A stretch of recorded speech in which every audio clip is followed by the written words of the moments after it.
कल हमने राष्ट्रपति के नाम याद किए थे, कितने लोगों को नाम याद हो गए हैं पूछूंगा अभी, ठीक है।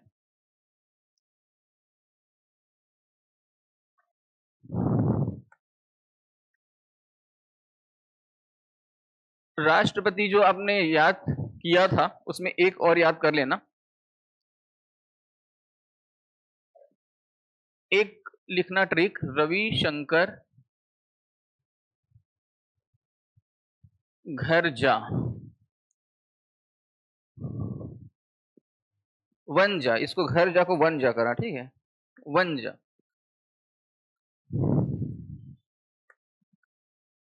रविशंकर वन जा, ये वो राष्ट्रपति हैं जो बने हैं उपराष्ट्रपति, ठीक है। उपराष्ट्रपति भी बने, उनके नाम के क्रम है, ठीक है। अब नाम के क्रम में जो है वो बताते चलो मेरे को। र से कौन सा नाम है? डॉक्टर राजेंद्र प्रसाद।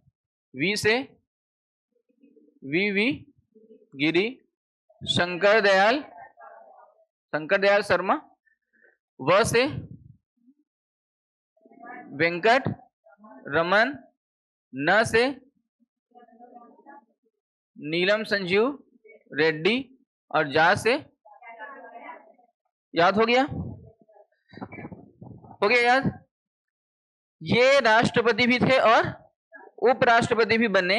ये परीक्षा में प्रश्न पूछ चुका है, ठीक है। परीक्षा में ये प्रश्न जो है वो पूछ चुका है। अब एक और ट्रिक लिखना,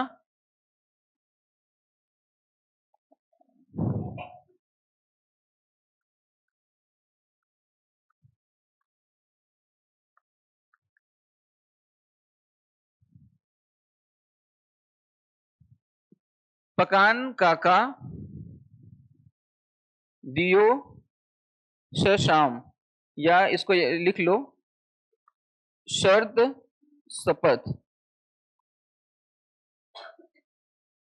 शर्त शपथ, पकान काका दियो शर्त शपथ महान। पकान काका दियो शर्त शपथ महान, याद हुआ? पकान काका दियो शर्त शपथ महान।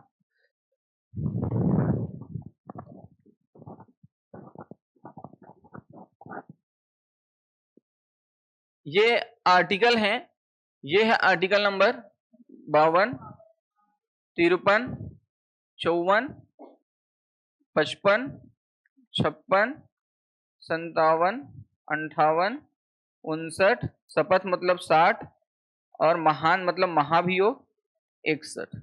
ये आर्टिकल हैं, ठीक है। मतलब ये आर्टिकल लाइन से जो आ रहे हैं उन्हीं आर्टिकल हैं। इस आर्टिकल में क्या दिया हुआ है? प से दिया हुआ है पहले में पद, राष्ट्रपति का पद, राष्ट्रपति का पद। दूसरा जो है क से क्या है?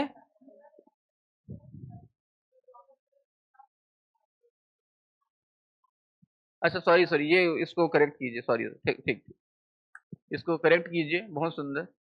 ये राधा कृष्णन है, सॉरी, राधा कृष्णन।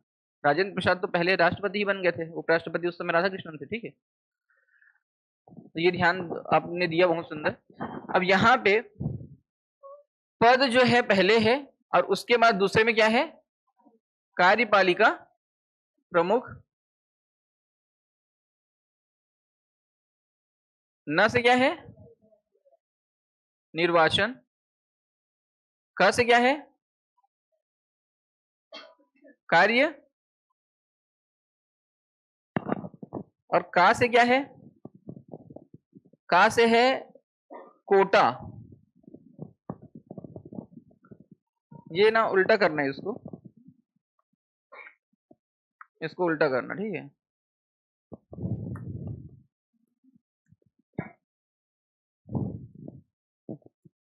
पचपन जो है उसमें है आपका निर्वाचन की रीति। निर्वाचन ऊपर में है, यहाँ पे निर्वाचन की रीति या बोलते हैं इसको कोटा, ठीक है। क्या बोलते हैं? कोटा। तो यहाँ पे जो का है उसका मतलब है कोटा। इसको पकान कोका याद कर सकते हो आप लोग, कोका दियो श महान, ठीक है। तो यहाँ पे ऐसे याद कर सकते हो, ये निर्वाचन की रीति के बारे में बता रहा है। और उसके बाद है कार्यकाल। क्या है? कार्यकाल। डी से क्या है? दोबारा नियुक्ति। क्या है? दोबारा नियुक्ति।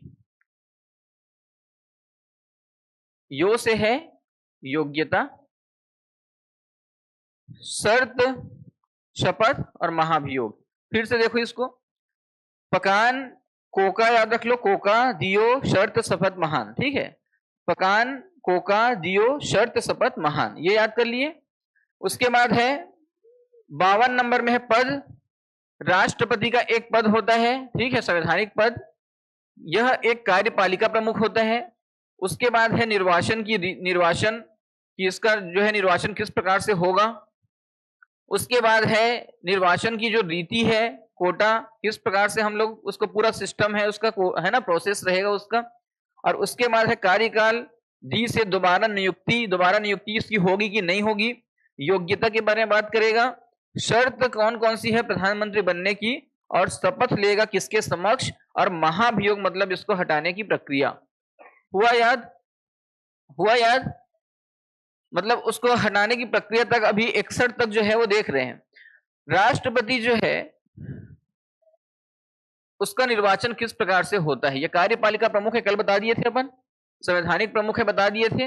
राष्ट्रपति जो है उसी के नाम से सभी जगह पे हस्ताक्षर वही करेगा, जो भी समिट वगैरह होगा, सम्मेलन होगा, संधि होगा, वहां पे राष्ट्रपति का साइन होता है, ना कि प्रधानमंत्री का। ठीक है, तो राष्ट्रपति का जो निर्वाचन है वो होता है, एक होता है निर्वाचक मंडल के द्वारा। किसके द्वारा? निर्वाचक मंडल के द्वारा होता है। इलेक्टोरेट कॉलेज, इलेक्टोरेट कॉलेज बोलते हैं इसको। एक निर्वाचक मंडल मतलब अब राष्ट्रपति का जो निर्वाचन होगा उसमें कौन कौन से सदस्य शामिल होंगे। ठीक है, अब देखिए इसमें कौन कौन से सदस्य शामिल होते हैं। शामिल सदस्य,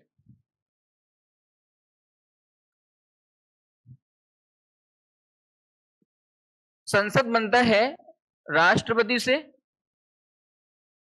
लोकसभा से और राज्यसभा से, ये संसद बनता है। ठीक है, तो अभी जो संसद बोलूंगा मैं वो उसका मतलब है लोकसभा, राज्यसभा। ठीक है, शामिल सदस्य कौन होते हैं? संसद के दोनों सदनों के निर्वाचित सदस्य। ठीक है, निर्वाचित, इसका मतलब लोकसभा और राज्यसभा के निर्वाचित सदस्य, संसद के दोनों सदनों के निर्वाचित सदस्य। आपको समझ आ रहा है? आपको आप आ रहे समझ? आपको ग्रेजुएशन हो गया आपका? नहीं हुआ है? कौन से उसमें हो? सेकेंड ईयर में हो? और कौन सा विषय लिए हो? कोर्स कौन सा कर रही हो? बीए, ये विषय है उसमें? ठीक, संसद के निर्वाचित सदस्य यहां पे रहेंगे शामिल। इसके साथ और कौन शामिल होंगे? राज्य विधानसभा के, विधान सभाओं के निर्वाचित सदस्य। और कौन शामिल होंगे?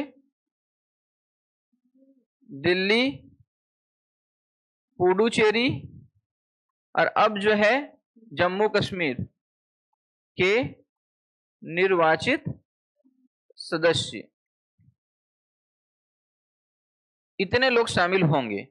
हर बात में याद रखना, निर्वाचित सदस्य ही शामिल होंगे। राष्ट्रपति को चुनने के लिए, राष्ट्रपति बनाने के लिए एक टीम बन रही है। ठीक है, और उस टीम में कौन कौन शामिल होंगे इसका यहाँ पे जिक्र चल रहा है। तो यहाँ पे जो शामिल सदस्य हैं बड़ा आसान है कि कौन कौन शामिल होंगे निर्वाचक मंडल में, इलेक्टोरेट कॉलेज में।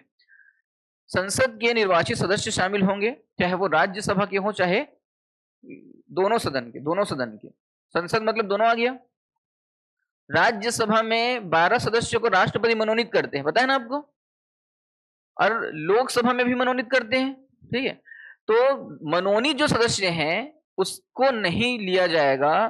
केवल निर्वाचित मतलब जनता से चुन के जो लोग गए हैं उनको शामिल किया जाएगा राष्ट्रपति के निर्वाचन में। ये लोग राष्ट्रपति के निर्वाचन में क्या करेंगे? वोटिंग करेंगे। ठीक है, जो मनोनीत सदस्य हैं वो वोटिंग नहीं करेंगे, इसका मतलब ये है। आ रहे समझ?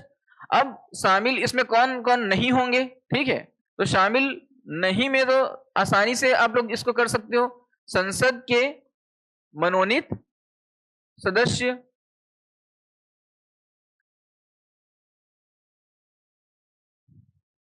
संसद के मतलब राज्यसभा और लोकसभा के मनोनीत सदस्य। ठीक है, ये लोग शामिल नहीं होंगे बिल्कुल।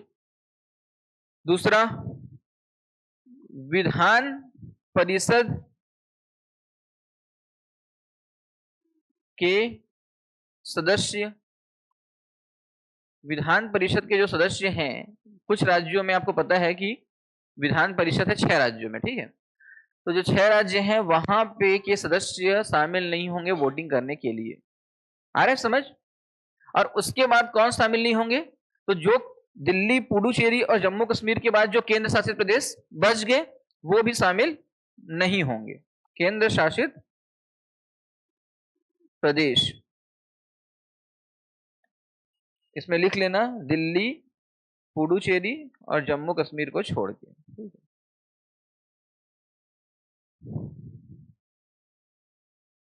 आगे समझ? आप उतने लास्ट में बैठे हो, आप उससे अच्छा यहां पे नहीं बैठ जाते? आपको दिख रहा है लास्ट कोंटे में, लास्ट दिख रहा है आपको? आप भी से पहले पूछूंगा अब। हाँ, ये लोग शामिल नहीं होंगे ना, बता तो दिया आपको, ये शामिल नहीं, ये लोग जो है वो शामिल नहीं होंगे, ये लोग जो है वो शामिल होंगे। तो कुल मिला के आपको याद रखना है एकदम एग्जैक्ट कि इतना जो पॉइंट है इसी को एकदम अच्छे से याद रखना है। शामिल नहीं होंगे वाले को अगर याद नहीं भी करोगे तो समझ जाओगे। संसद का मतलब होता है राष्ट्रपति, राज्यसभा, लोकसभा, तीनों मिलकर बनते हैं संसद। राज्यसभा जो है वो अपर हाउस होता है, बड़ा होता है, उसको बड़ा मानते हैं। लोअर हाउस मानते हैं लोकसभा को। लेकिन लोकसभा जो है उसी से देश चलता है, क्योंकि प्रधानमंत्री की नियुक्ति लोकसभा के लोग करेंगे मिलके। ठीक है, आगे समझ? अब यहां पे इतने लोग जो हैं वो राष्ट्रपति को चुनेंगे, इतने लोग राष्ट्रपति को चुनेंगे। लेकिन हो क्या रहा है देखो, राष्ट्रपति का जो चुनाव होता है उसमें क्या दिक्कत है? राष्ट्रपति के चुनाव में दिक्कत क्या है?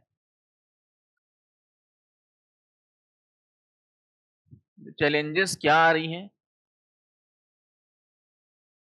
सामान्यतः हम लोग देखेंगे कि हम लोग जनता हर राज्य में विधानसभा के सदस्यों को चुन रहे हैं। ठीक है, या सांसदों को भी हम लोग चुन रहे हैं, सांसदों को का चुनाव कर रहे हैं। राष्ट्रपति का जो चुनाव प्रक्रिया है वो इस तरह से नहीं होता। जिस तरह से प्रधानमंत्री चुना जाता है या सांसद चुना जाता है उस प्रकार से राष्ट्रपति का चुनाव नहीं होता। ठीक है, राष्ट्रपति के चुनाव के लिए क्या तय किया गया कि सांसदों को वोट देने का अधिकार हुआ, निर्वाचित सांसदों को। तो निर्वाचित सांसद वोट करेंगे। लेकिन दिक्कत क्या हो रहा है कि बहुत सारे राज्य जो है वो ना बहुत बड़े हैं। ठीक है, और बहुत सारे राज्य बहुत छोटे हैं। उत्तर प्रदेश बहुत बड़ा है, बिहार, महाराष्ट्र, तमिलनाडु, कर्नाटक, बंगाल, ये सब बड़े राज्य हैं। इसमें लोकसभा और राज्यसभा के सीटों की संख्या बहुत ज्यादा है। ठीक है, तो मान लीजिए कोई यूपी का कोई व्यक्ति अगर चुनाव लड़ रहा है, ठीक है, लड़ने के लिए खड़ा हो गया, और जनता अगर चुनना पसंद करती, अगर वही प्रक्रिया रहती, तो यूपी का जो व्यक्ति है हर बार क्या बन जाता? राष्ट्रपति बन जाता। ठीक है, क्योंकि वहां पे संसदीय क्षेत्र ज्यादा है वहां पे। तो तय क्या किया गया कि हम लोग ना वोटिंग जो हो रहा है ना उस हिसाब से नहीं करेंगे। हम लोग ना वोट का ना एक मूल्य निकालेंगे, एक कीमत निकालेंगे उसका। अरे समझ? वोट का मूल्य तय करेंगे। और वोट का जो मूल्य तय करेंगे वो कैसे करेंगे कि जो वोट का मूल्य है वो तय होगा 1971 के जनगणना के हिसाब से।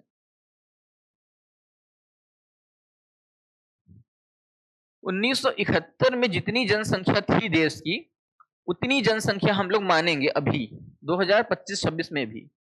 2025-26 में भी जनसंख्या हम लोगों की इस समय जितनी रही होगी, ठीक है, इस समय मान लीजिए रही होगी 50 करोड़ रही होगी।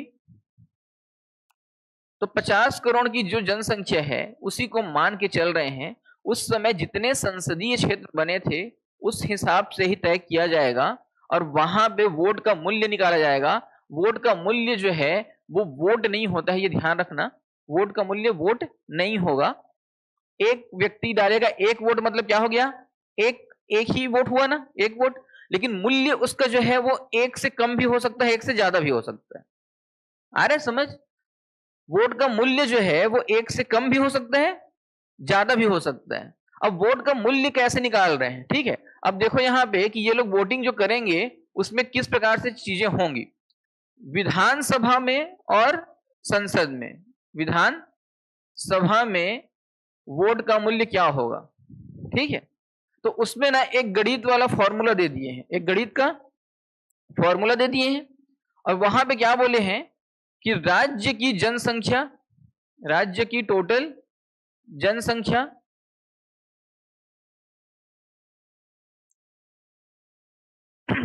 उसको भाग करेंगे टोटल जितने विधायक हैं, एमएलए हैं, ठीक है, जितने विधायक हैं एमएलए से भाग करेंगे और उसको जो है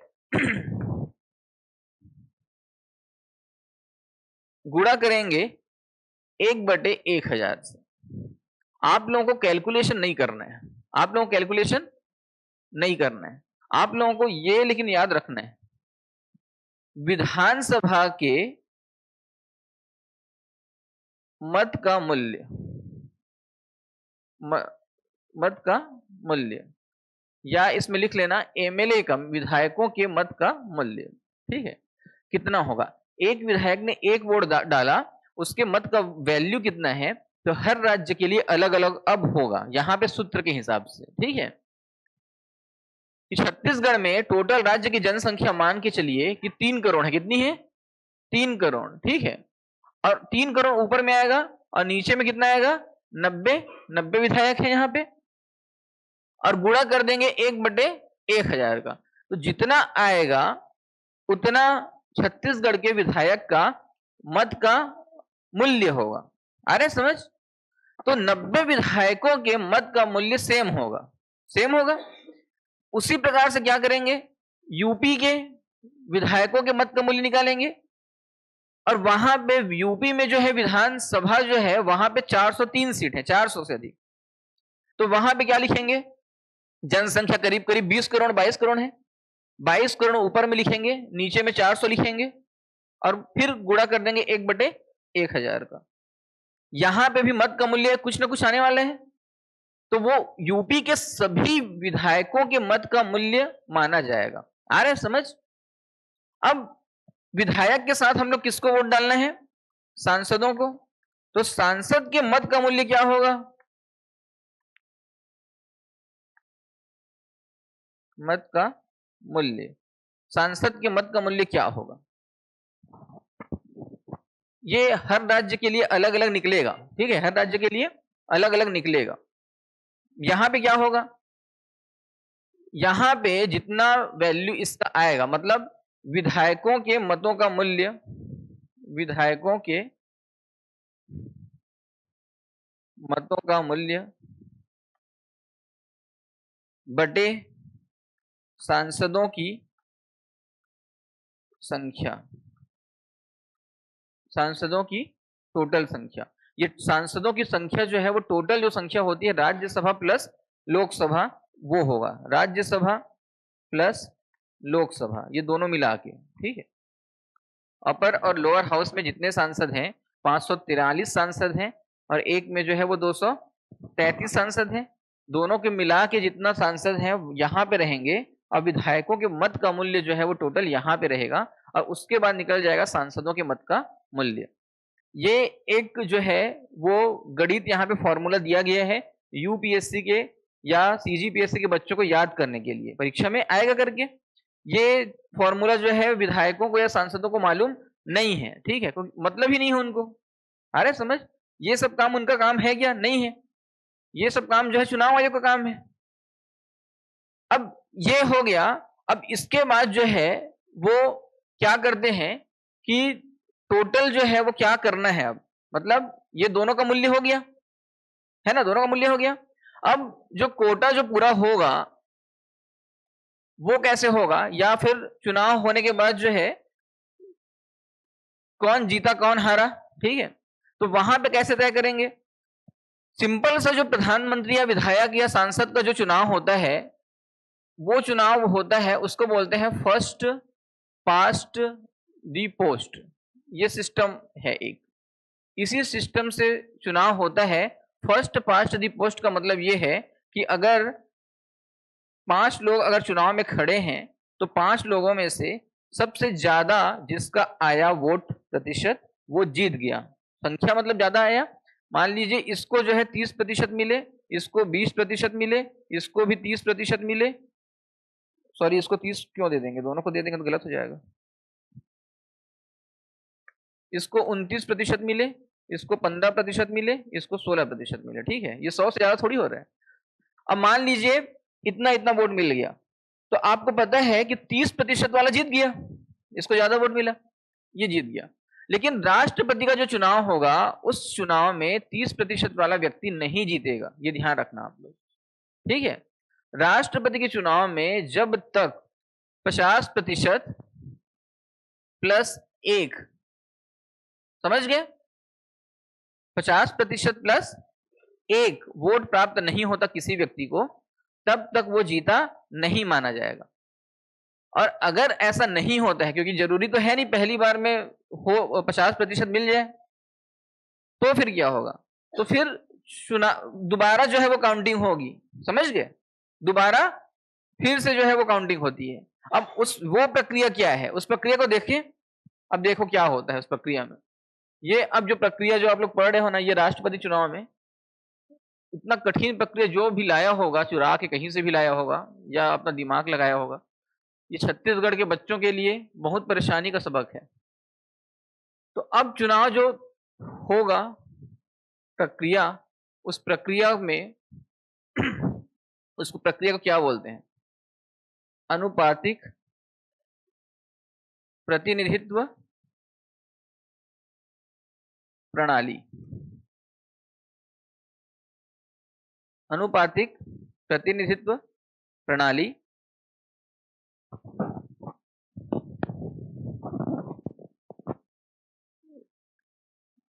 प्रोपोर्शनल रिप्रेजेंटेटिव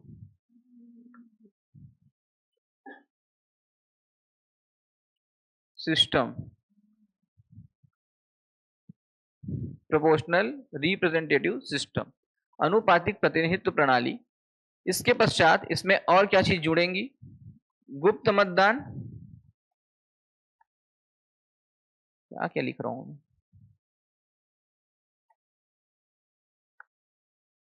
गुप्त मतदान।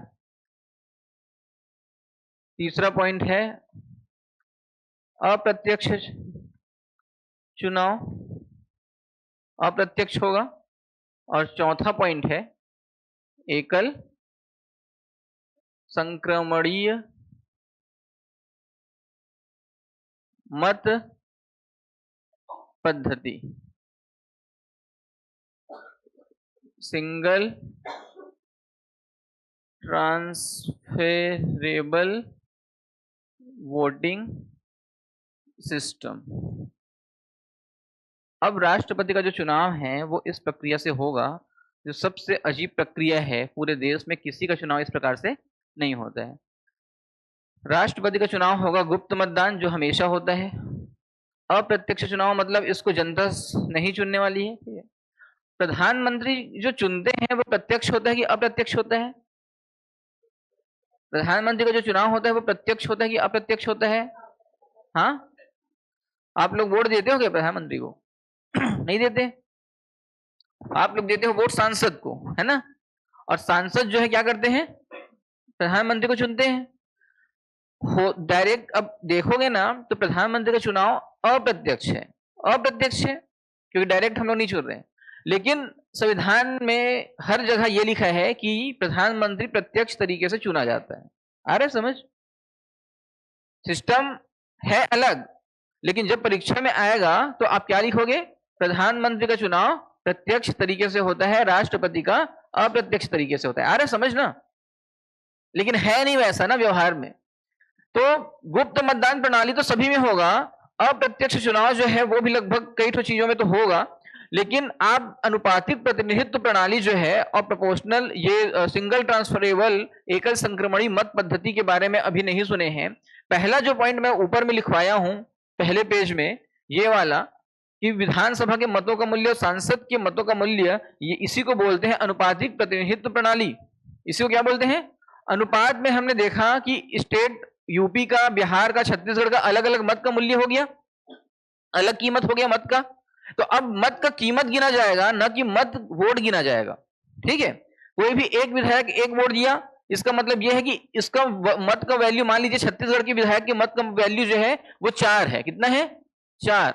यूपी के का निकला जो है वो 6, बिहार का हो सकता है 5। आ रहा है समझ?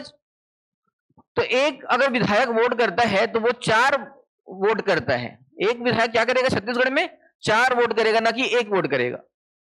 ठीक है, अब उसी प्रकार से 90 विधायक जो हैं वो 4-4 करके उसको जोड़ लो फिर। और यूपी का मान लीजिए 6 है, तो जितने विधायक है 400 विधायक, तो उसको फिर 400 से जोड़ लो, 400 एक एक करके। आगे समझ क्या बोल रहा हूं? इसमें फंसना नहीं है, इसमें आप लोगों को फंसना नहीं है, सिंपल सा चीज है।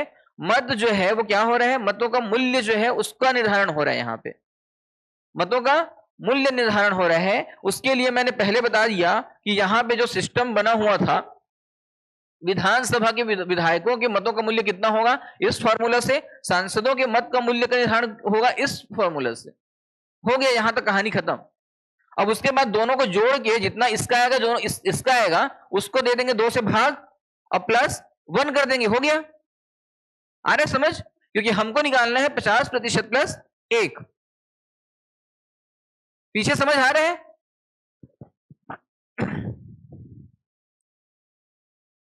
अब पहला वाला जो है वो अनुपातिक प्रतिनिधित्व प्रणाली, ये आपको बता दिया गया। गुप्त मतदान जो है आपको पता है कि गुप्त मतदान ऐसा होता है कि किसी को बताना नहीं है, चुपचाप अपना जो बैलेट पेपर मिलेगा जो है ना, उसमें लिखना है नाम और उसके बाद उसको जमा कर देना है। आगे समझ? लेकिन अब देखो, जो बैलेट पेपर मिलेगा उसमें भी चुनाव कैसे होता है। आप लोग देखो पंचायत में क्या होता है। यहाँ पे आपका नाम रहेगा, ठीक है, इसमें नाम रहेगा आपका।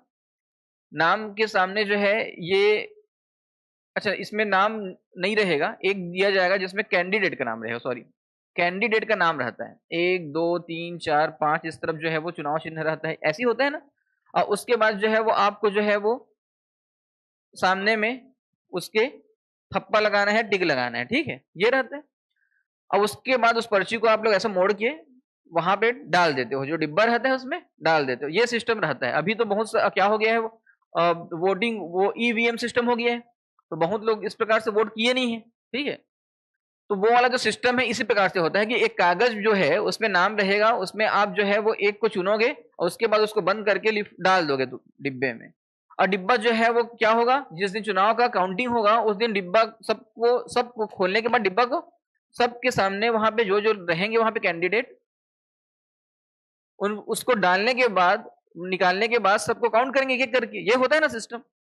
राष्ट्रपति चुनाव में भी यही होगा कि बैलेट पेपर वाला जो चुनाव होगा वो होने वाला है। यहाँ पे भी एक एक विधायक, जैसे आप लोग सांसद हैं, सबको जो है वो क्या मिलेगा, एक एक पर्ची मिल जाएगा सबको।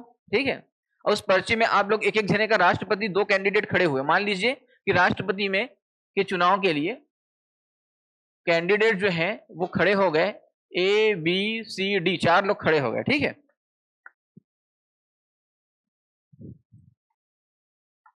अब ये 4 कैंडिडेट में आप लोग वोट डालने आ रहे हो। ठीक है, एक विधायक आया, दूसरा सांसद आया, तीसरा सांसद आया। ठीक है, ये लोग वोट डालने आ रहे हैं।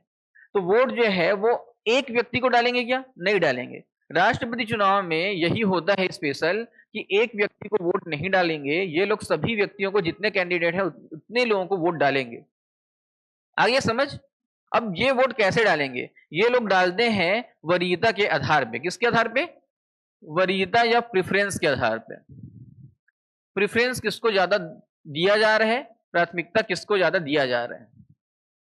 यहाँ पे मान के चलिए कि यहाँ पे ना 4 जने खिलाड़ी हैं, ठीक है, विराट है, धोनी है, सचिन है, और कौन है, कोहली बच गया क्या, अच्छा कोहली तो हो गया, युवराज है, ठीक है, यूवी है, 4 खिलाड़ी यहाँ पे हैं आपके सामने, 4 खिलाड़ी यहाँ पे आपके सामने हैं। आपको बोल दिया गया कि एक जने को वोट दो। राष्ट्रपति चुनाव में ऐसा नहीं होने वाला है, प्रधानमंत्री में हो जाएगा, ठीक है। राष्ट्रपति चुनाव में क्या होगा कि आप लोग जो है वो यहाँ पे देखोगे कौन कौन खड़ा है, ये सब खड़े हैं, ठीक है, ये भी फेवरेट है, ये भी फेवरेट है, ये भी फेवरेट है, ये भी फेवरेट है, लेकिन आप लोगों को आप लोग बोलोगे कि सबसे ज्यादा फेवरेट कौन है, दिमाग में ये लाना पड़ेगा आपको कि सबसे अच्छा जो है कौन है, मेरे को कौन सबसे अच्छा लग रहा है कि कौन महान है। तो आप क्या करोगे कि पहले नंबर पे मैं रखूंगा सचिन को, किसको रखूंगा, सचिन को, अरे समझ। दूसरे नंबर पे मैं रखूंगा धोनी को, तीसरे पे रखूंगा विराट को, चौथे पे रखूंगा युवराज को। आप लोग इस प्रकार से करोगे, है कि नहीं। फिर दूसरा व्यक्ति आया, दूसरा विधायक या दूसरा आप लोग आए, फिर आप लोग बोलोगे मैं विराट को पहले रखूंगा, तो ये क्या कर देगा, विराट को पहले रख देगा, ये व्यक्ति धोनी को जो है लास्ट में रख देगा, ये सचिन को तीसरे में रख देगा, ये युवराज को दूसरे में रख देगा, आ रहे समझ। तो राष्ट्रपति के चुनाव में वरीयता क्रम निर्धारण इस प्रकार से करना पड़ता है। वोटिंग अगर आप लोग कर रहे हो कि इस विराट को भी मैं नंबर 1 रखूंगा और सचिन को भी मैं नंबर 1 रखूंगा, दोनों लिख दिए, इसको भी 1 नंबर दूंगा, इसको भी 1 नंबर दूंगा, तो आपका वोट गिना जाएगा क्या, नहीं गिना जाएगा, आ रहे समझ। अब यहां पे क्या होगा कि जितना 1 नंबर वाला जितना वोट रहेगा, अब गिनती ऐसी होगा, गिनती कैसे होगा, 1 नंबर किसको सबसे ज्यादा मिला है, आगे समझ, 1 नंबर किसको सबसे ज्यादा मिला है तो उसको गिनेंगे और देखेंगे कि सचिन को जो है वो वोट मिला है, जो है वो करीब 500 जने उसको 1 नंबर दिए हैं, 500 जने 1 नंबर दिए हैं सचिन को। विराट को जो है वो 400 जने 1 नंबर दिए हैं, धोनी को 300 दिए हैं, कोहली इसको युवराज को 200 दिए हैं। अब ये आपको समझ आ गया कि वरीयता क्रम में सबसे ऊपर में सचिन है।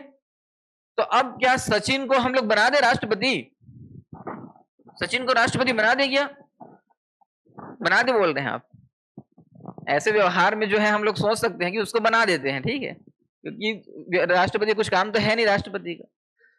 राष्ट्रपति का काम क्या है, सिग्नेचर करना, इनाम लेने जाना, इनाम देने जाना, यही काम है, इनाम लेना है, इनाम देना है, ठीक है। राष्ट्रपति का इतना ही तो काम है ना। क्षमा दान करने की शक्ति है, सबके सब कैबिनेट के ऊपर डिपेंड करेगा, कैबिनेट बोलेगा तो क्षमा दान करेगा, नहीं बोलेगा तो नहीं करेगा। प्रधानमंत्री किसको बनाना है तो सबसे अधिक बहुमत वाली जो पार्टी है उसके नेता तय करेंगे, उसको बोलेंगे तो वो करेगा। तो अपने मन से कोई भी प्रकार की का पावर उसके पास नहीं है। लास्ट में हम लोग पढ़ेंगे वीटो पावर, जिसमें कुछ पावर उसके पास रहे हैं, कुछ पावर है कि कुछ प्रकार के विधेयकों को वो रोक के रख सकते हैं। तो यहां पे ये वरीयता क्रम का निर्धारण हो गया। वोटिंग जो है मिल गया 500 400, अब टोटल वोट कितने हैं, 400 500 कितना हो गया, 900, 900 और 300 कितना हो गया, 1200, और 1200 और 2 कितना हो गया, 1100। अब मैंने आपको बताया कि वोट का निर्धारण होगा 1100/2 प्लस 1, इतना होना चाहिए, तब राष्ट्रपति बनेगा। मैं गलत गिन दिया क्या, तो आप लोग हाँ क्यों बोलते हो हर बार।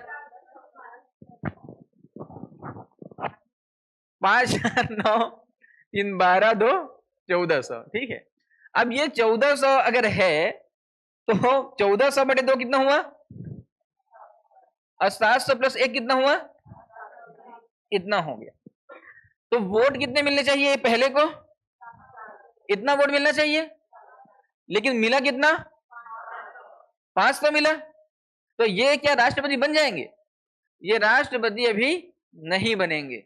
और राष्ट्रपति नहीं बनेंगे तब क्या होगा कि राष्ट्रपति जब नहीं बनेंगे तो जो ये फड्डल आया है ना, ये जो फड्डल आया है, ठीक है, इसको तो हटा दिया जाएगा, है ना, प्रक्रिया से इस व्यक्ति को हटा देंगे पहले।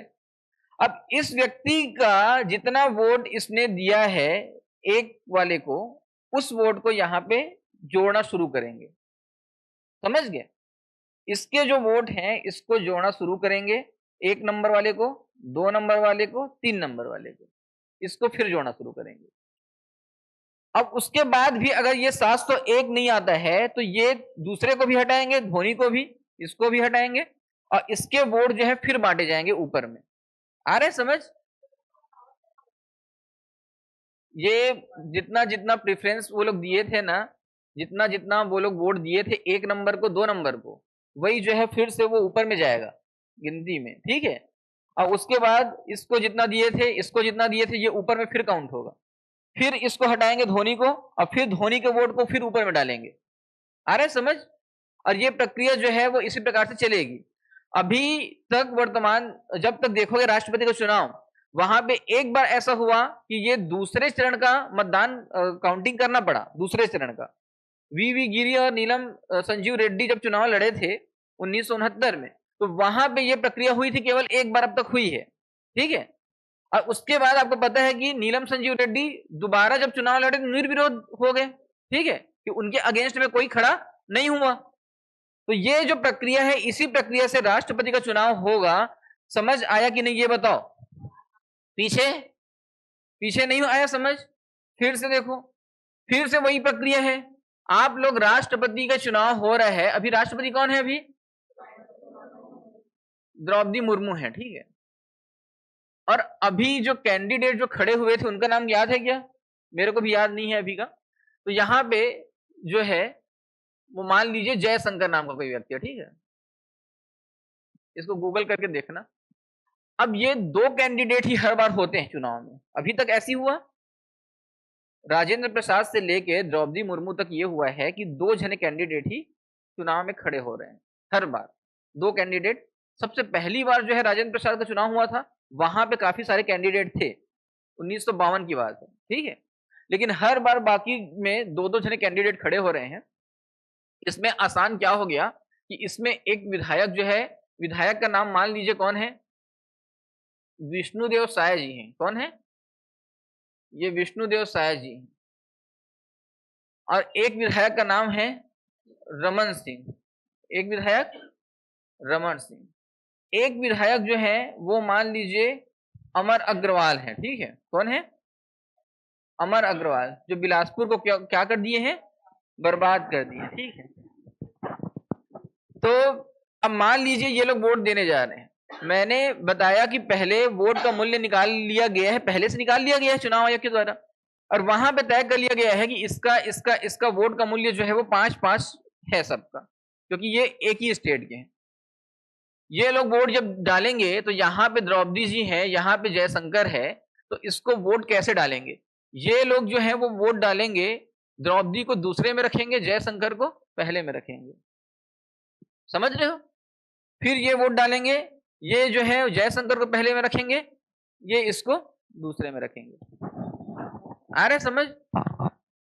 अमर अग्रवाल जो है वो या तो हो सकता है ये गलती कर दे, दोनों को 1-1 नंबर दे दे, ठीक है, या फिर इसको 1 नंबर दे दे, इसको 2 नंबर दे दे।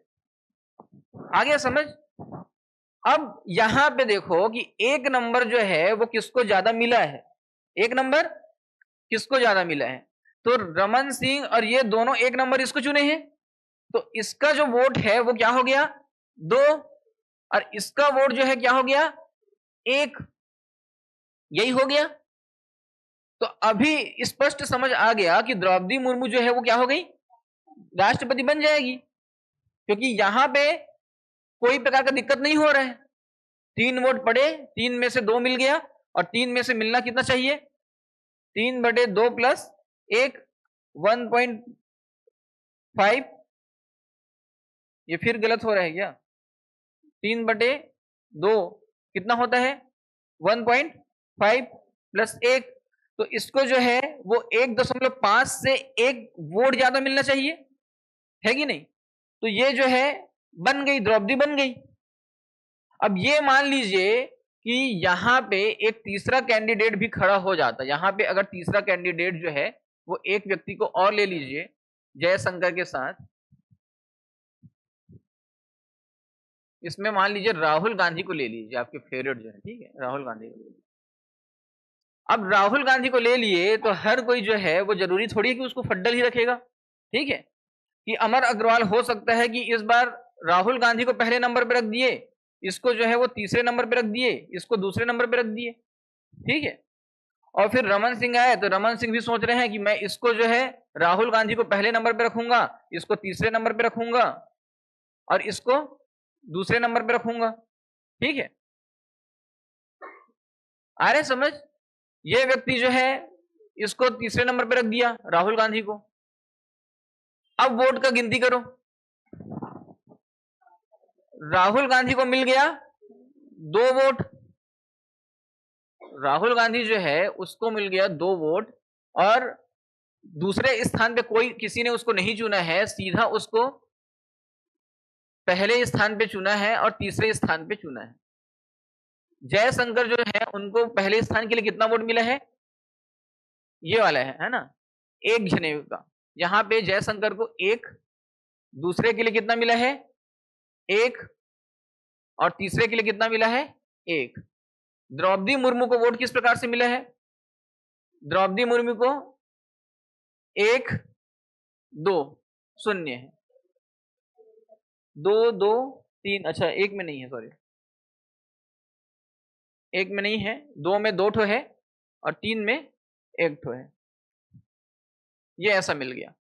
अब जब एक भी वोट इसको मिला नहीं है द्रौपदी को, इसका मतलब ये तो पीछे हो गई, इस बार पीछे हो गई, ठीक है। यहां पे राहुल गांधी को 2 मिल गया है और इनको भी मिल गया है। अब यहां पे टोटल वोट कितना हुआ? 3, 3, 6, 3, 9 टोटल वोट पड़ा था। तो आपको टोटल वोट इतना मिला है, मतलब 4.5 और 1 मतलब लगभग 5 वोट आपको चाहिए पहले स्थान के लिए। लेकिन यहां पे मिला क्या? नहीं मिला है। टोटल 5 चाहिए लेकिन यहां पे मिला नहीं है, तो यहां पे 2 वोट मिला है इसको। इसका जो वोट है, जिसने चुना था 2 और 1, ठीक है, तो इसका जो दूसरे क्रम का जो वोट था, ये दूसरे क्रम का जो वोट है, इसको ट्रांसफर करेंगे पहले वाले में और इसको ट्रांसफर करेंगे दूसरे वाले में। आ गया समझ? अब इसका जो वोट है वो हो जाएगा 4 और इसका जो वोट है वो हो जाएगा, कितना था इसका? 1 था, तो ये हो जाएगा 2, इसका वोट हो जाएगा 2, इसका वोट हो जाएगा 4। अभी भी ये हुआ है क्या? अभी भी नहीं हुआ। अब ये 3 कैंडिडेट जो है उसमें एक कैंडिडेट को हटा दिए, अब इसको पूरा हटा दिए, इसको पूरा हटा दिए, ठीक है। तो यहां पे हम लोग 5 नहीं ला पाएंगे क्योंकि अब 2 कैंडिडेट ही बचे, तो 5 ला पाएंगे क्या? नहीं ला पाएंगे। इसका मतलब ये है कि ये 5-6 कैंडिडेट रहते ना, 4 कैंडिडेट या उससे अधिक, तब जो है यहाँ पे बहुमत इसको मिलता 50+1 मिलता। अभी आया समझ? ये ना 3 कैंडिडेट है ना, इसलिए ना हम लोग नहीं ला पाएंगे। ये राहुल गांधी जो है ना, इसमें इसके आधार पे मतों का मूल्य अगर मुझे पता रहता ना तो ये करेक्ट हो जाता। मतों का मूल्य मैंने 1-2 ही लिया है ना, इसलिए यहाँ पे करेक्ट नहीं हो रहा है, ये चीज ध्यान देना। मतों का मूल्य अगर आप रखोगे छत्तीसगढ़ के जितने विधायक हैं और उसके बाद टोटल विधायक करके 90 करके उसको गुणा करोगे 6 से, फिर आप लोग काउंट करने की कोशिश करोगे तो ये सिस्टम जो है वो फॉलो इसमें आ जाएगा फॉर्मूले में।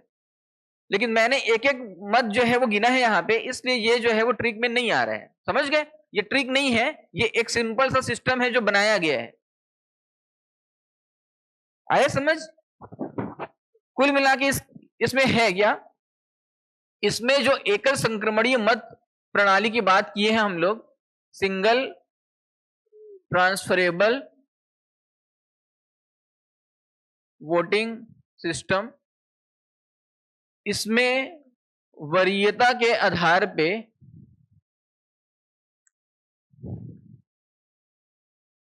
चुनाव किया जाता है। इसको लिखो तो चलो, क्या क्या लिख लिए हो आप लोग? चुनाव प्रक्रिया है ना, चुनाव प्रक्रिया में लिखो राष्ट्रपति का चुनाव। अच्छा ये लिख लिए हो ना, ये संसद शुरू में जो लिखवाए हैं कौन कौन शामिल होते हैं शामिल नहीं होते, ये लिख लिए हो। राष्ट्रपति के चुनाव में, राष्ट्रपति के चुनाव में विधायकों, सभी राज्यों के विधायकों, सभी राज्यों के विधायकों और सांसदों के मत का मूल्य निर्धारित किया जाता है। विधायकों और सांसदों के मत का मूल्य निर्धारित किया जाता है।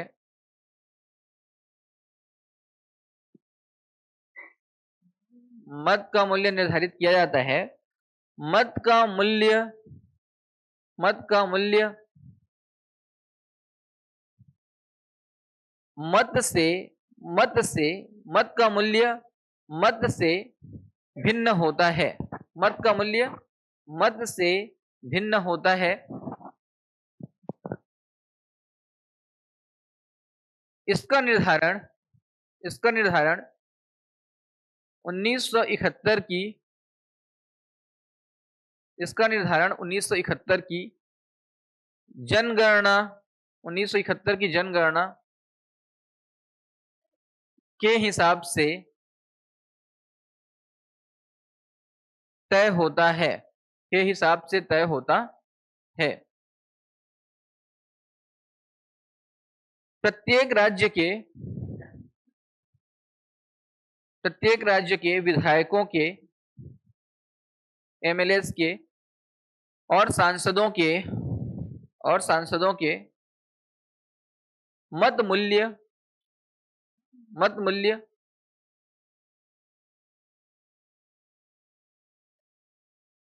के आधार पर ही चुनाव में गणना की जाती है। चुनाव में गणना की जाती है।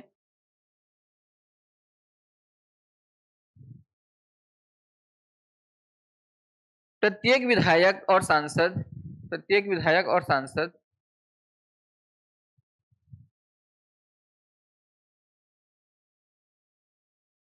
एकल संक्रमणीय मत प्रणाली प्रत्येक विधायक और सांसद एकल संक्रमणीय मत प्रणाली सिंगल ट्रांसफरेबल वोटिंग सिस्टम के आधार पर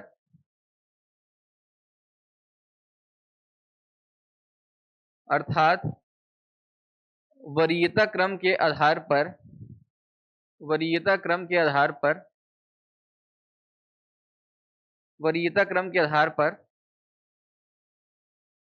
राष्ट्रपति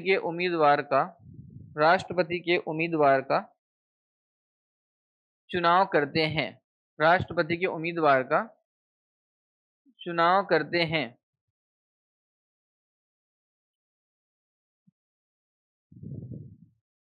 राष्ट्रपति के उम्मीदवार का चुनाव करते हैं। अगर राष्ट्रपति चुनाव में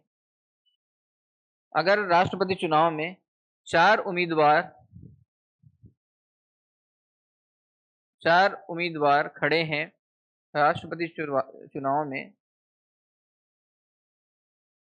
4 उम्मीदवार खड़े हैं तो उनको वोट वरीयता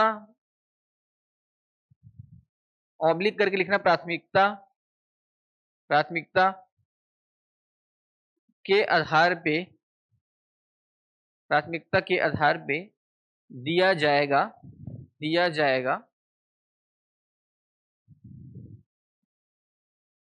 वरीयता प्राथमिकता के आधार पे दिया जाएगा। और प्राथमिकता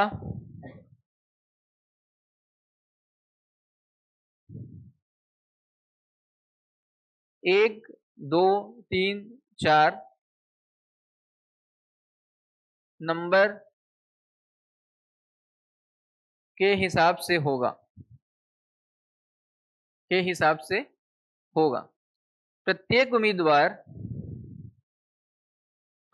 उम्मीदवार चारों प्रत्येक उम्मीदवार को लिखना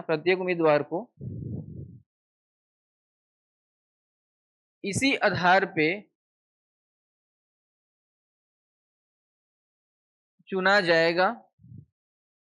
आधार पे चुना जाएगा अगर किसी एमएलए, सांसद या विधायक, एमएलए या विधायक या सांसद, एमएलए और विधायक एक ही होता है ना, सांसद ने उम्मीदवार को, उम्मीदवार मतलब जो खड़े हैं चुनाव में, है ना, उम्मीदवार मतलब कैंडिडेट जो चुनाव में खड़े हैं, ठीक है, उम्मीदवार को एक ही वरीयता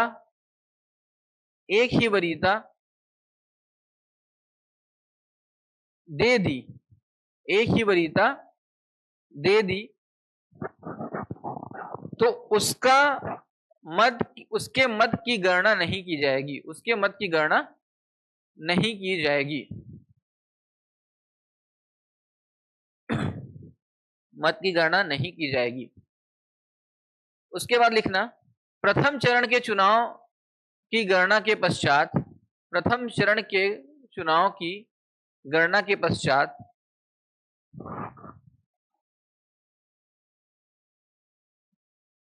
प्रथम चरण के चुनाव की गणना के पश्चात देखा जाएगा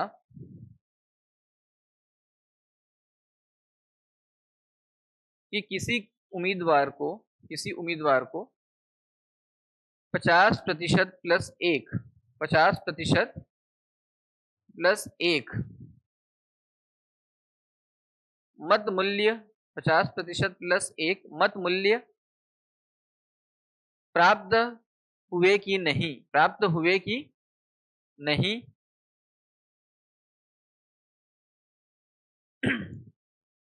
अगर प्राप्त होते हैं, अगर प्राप्त होते हैं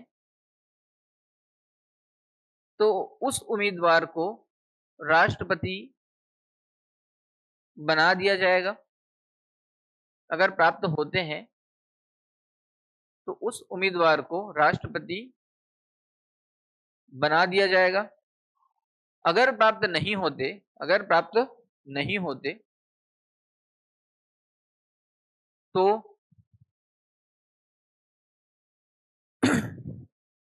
दूसरे चरण की काउंटिंग, दूसरे चरण की गणना प्रारंभ होगी, दूसरे चरण की गणना प्रारंभ होगी, दूसरे चरण की गणना प्रारंभ होगी। अंतिम स्थान में रहे, अंतिम स्थान पे रहे उम्मीदवार को, अंतिम स्थान में रहे उम्मीदवार को हटा दिया जाएगा, अंतिम स्थान पे रहे उम्मीदवार को हटा दिया जाएगा और उसे प्राप्त मत मूल्य को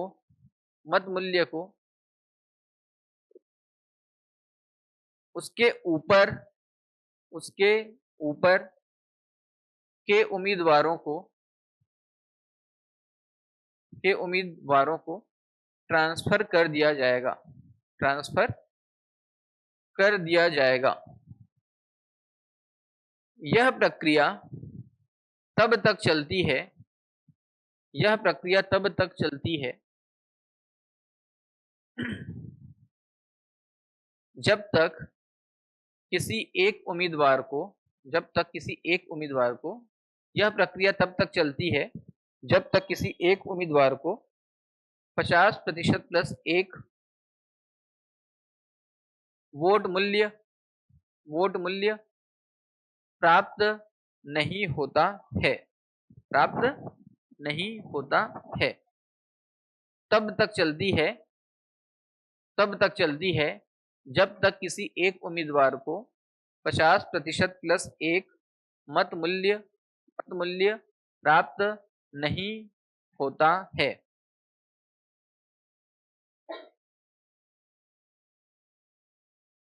अब समझ आया कुछ? बार बार पढ़ोगे तो समझ आएगा, एक बार में समझ नहीं आएगा, बार बार पढ़ोगे तो समझ आएगा। सिंपल सा बात है, एकदम सिंपल सा है, प्रीलिम्स के लिए कोई दिक्कत वाली चीज नहीं है कि वरीयता के आधार पे जो है इसका निर्धारण किया जाएगा अनुपातिक प्रतिनिधित्व प्रणाली जो है यहाँ पे होगा, अप्रत्यक्ष चुनाव होगा, गुप्त मतदान प्रणाली होगा, एकल संक्रमणीय मत प्रणाली होगा। इसी 4 चीजों को याद करना है आप लोगों को। और ये जो प्रक्रिया चल रही है ये वास्तव में किसका भाग है? ये जो प्रक्रिया है ना वो ना इंटरव्यू का भाग है वास्तव में। ये आपके प्रीलिम्स में नहीं आने वाला है। आ रहा है समझ? मेंस में जो आएगा उसमें जो मैं लिखवाया हूं वही बस लिखना है और कुछ नहीं लिखना है। तो इंटरव्यू में आपसे पूछेंगे कि ये वोटिंग जो है होता है, मत निर्धारण होता है, वो कैसे होता है? तो आप बताओगे कि वरीयता के आधार पे होगा सर, 1 2 3 4 ऐसा चुनेंगे हर कोई। समझ रहे हो? तो वो ना अब इंटरव्यू का भाग हो गया वो। प्रीलिम्स और मेंस का जो भाग है वो यहीं तक है, तो अभी यहीं तक अभी रहो। नहीं भी समझ आ रहा है तो इतना तो समझ आ गया, जो लिखवाया हूं वो समझ आ गया। ठीक है? इसके बाद लिखना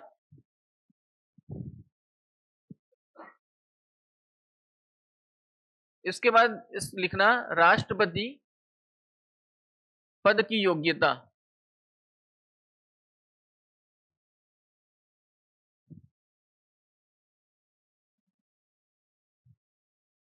पहला लिखना भारत का नागरिक।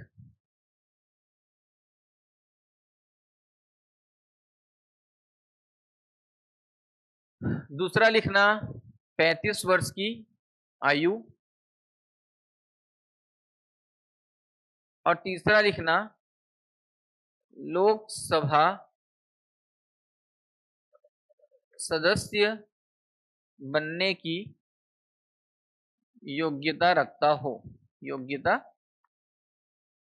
रखता हो। 3 चीजें बस लिखो, यही इसकी योग्यता है।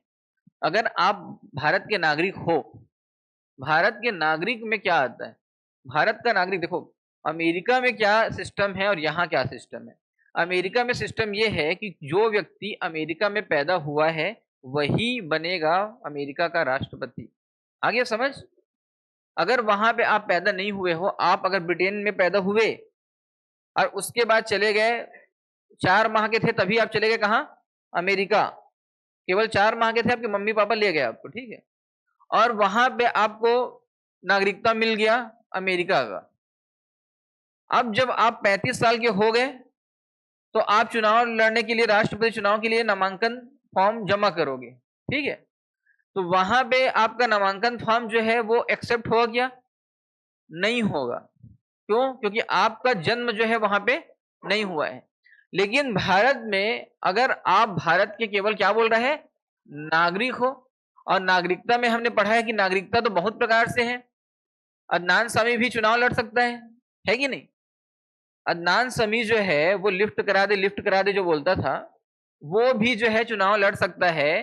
35 साल की आयु उसकी अगर हो गई है और लोकसभा सदस्य बनने की योग्यता रखता है तो। और लोकसभा सदस्य बनने की योग्यता का मतलब एक पॉइंट क्या होता है लोकसभा में कि 30 वर्ष की आयु बोलता है। लोकसभा में क्या बोलता है? सॉरी, इसको 25 वर्ष बोलता है। 25 वर्ष बोलता है। राज्यसभा में मतलब 25 वर्ष। लेकिन हमने क्या पढ़ा? 35 वर्ष।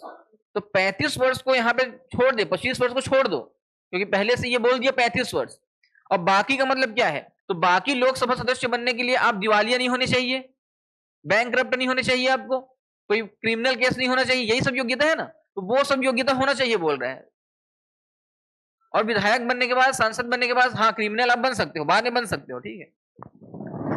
तो ये योग्यता इंपॉर्टेंट यही है। बाद में जब हम लोग शर्तें पढ़ेंगे तो आप देखोगे कि लोकसभा सदस्य बनने की योग्यता जो है वो इसमें योग्यता में आएगा और शर्तें में जो है दूसरी चीजें आएंगी। ठीक है? तो ये तीनों पॉइंट आपको समझ आ गया। अमेरिका का सिस्टम अलग है, यहां का सिस्टम अलग है, कुछ याद नहीं करना है, 3 पॉइंट को याद करना है कि ये इसकी योग्यता है। कार्यकाल क्या है?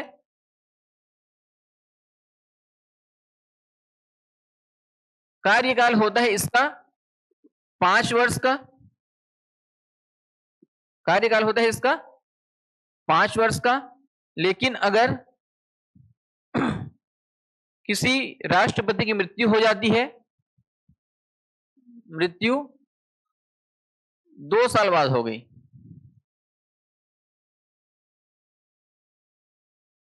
तो जो अगला राष्ट्रपति आएगा वो कितने समय के लिए बनेगा? 5 साल के लिए चुना जाएगा। अगला राष्ट्रपति 5 साल के लिए चुना जाएगा। 5 साल इसका कार्यकाल होगा। मृत्यु हो जाती है जाकिर हुसैन की, ठीक है, डॉक्टर जाकिर हुसैन, उनकी मृत्यु होती है। तो वहां पे क्या होता है, वहां पे जो है पहले तो एक कार्यवाहक कुछ समय के लिए हिदायतुल्लाह बनते हैं, ठीक है, और उसके बाद जो राष्ट्रपति का चुनाव होता है 6 माह में यहाँ पे चुनाव करना होगा। 6 माह के बाद चुनाव जब होगा तो फिर क्या होगा कि जो व्यक्ति चुन के आएगा वो अपने 5 साल के लिए चुना जाएगा, ना कि शेष 3 साल के लिए। हो गया कंफर्म? यहां पे राष्ट्रपति जो है वो अपना, राष्ट्रपति जो है उसका जो कार्यकाल है ये है, ठीक है। राष्ट्रपति अपना त्याग पत्र किसको देता है? त्याग पत्र अब कल पढ़ेंगे, ठीक है, रवि सर का आने का टाइम हो गया। आप लोग एक प्रक्रिया को याद करके आना, कल जो है वो एक चीज और याद करना, इम्प्लीचमेंट वाला, इसको रिमूवल जो प्रोसेस है, हटाने का जो प्रक्रिया है, संविधान के उत्क्रमण के आधार पे वायलेशन ऑफ कॉन्स्टिट्यूशन का वो जो करेंगे, संविधान का उत्क्रमण करेंगे, है ना, मतलब संविधान में जो चीजें लिखी गई हैं पूरी उसके हिसाब से अलग कार्य करेंगे, ठीक है, या प्रोटोकॉल फॉलो नहीं करेंगे, तो उनको हटाने के लिए जो है एक प्रक्रिया चालू होती है जिसको बोलते हैं महाभियोग। महाभियोग शब्द केवल राष्ट्रपति को हटाने की प्रक्रिया को ही बोला जाता है। उच्चतम न्यायालय और बाकी मुख्य चुनाव आयुक्त के सदस्यों को हटाने की प्रक्रिया को भी पेपर वगैरह में महाभियोग लिखा जाता है, जो कि एकदम सरासर क्या है, संविधान के खिलाफ है, ठीक है। उनको जो हटाने की प्रक्रिया है उसको बोलते हैं राष्ट्रपति को हटाने की प्रक्रिया के समान, ये बोला जा सकता है। महाभियोग वहां पे नहीं आएगा शब्द, मतलब एक शब्द का एक ही अर्थ होता है, मैंने बताया था ना, तो वो केवल राष्ट्रपति के लिए होगा प्रॉपर रूप से। तो कल उसको हम लोग पढ़ेंगे महाभियोग को, और उसके बाद शर्तें, योग्यता और दो जो चीजें हैं वो पढ़ेंगे हम लोग, ठीक है।